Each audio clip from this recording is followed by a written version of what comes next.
اعوذ باللہ من الشیطان الرجیم بسم اللہ الرحمن الرحیم۔ سامعین محترم، روزے کے مسائل اور اس کے احکام سے متعلق ہم سماعت کر رہے تھے۔ یاد رکھیں کہ روزے کی حالت میں اگر کسی شخص کو احتلام ہو جاتا ہے تو احتلام کا ہونا روزے کو فاسد نہیں کرے گا، یعنی اس حالت میں روزہ نہیں ٹوٹے گا۔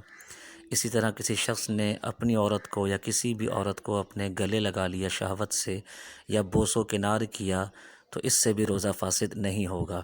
البتہ اگر کسی شخص نے لواطت کا عمل کیا، یعنی کسی لڑکے یا کسی لڑکی یا اپنی ہی بیوی کی پچھلی شرمگاہ میں صحبت کی، ڈسچارج ہو گیا تو یہ عمل روزے کو فاسد کر دے گا۔ بلکہ یوں سمجھیں کہ سر سے لے کر پاؤں تک پورے بدن میں کسی بھی حصے میں اگلی شرمگاہ کے علاوہ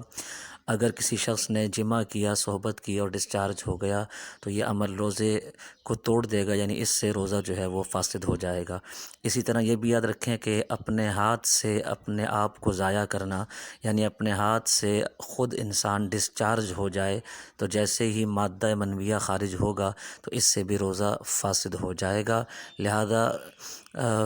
روزے کی حالت میں ہر ایسے عمل سے ہمیں بچنا چاہیے کہ جو روزہ توڑنے کے قریب انسان کو لے جاتا ہے، اور یہ چیزیں جو ہے وہ روزے کی نورانیت بھی ختم کر دیتی ہیں۔ یہاں پر یہ بات بھی سیکھنا بہت ضروری ہے کہ روزے کی حالت میں ایسا بوس و کنار کرنا کہ زبان سے زبان مل جائے یا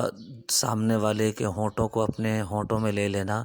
کہ اس سے بھی جو ہے روزہ فقہائے اسلام نے فرمایا کہ روزہ فاسد ہو جائے گا، کیونکہ یہ چیزیں ایسی ہیں کہ جو روزہ ٹوٹنے کے قریب انسان کو لے جاتی ہیں، اس لیے ایسا عمل کرنے سے روزہ جو ہے وہ فاسد ہو جائے گا۔ اللہ تعالی ہم سب کو عمل کی توفیق عطا فرمائے۔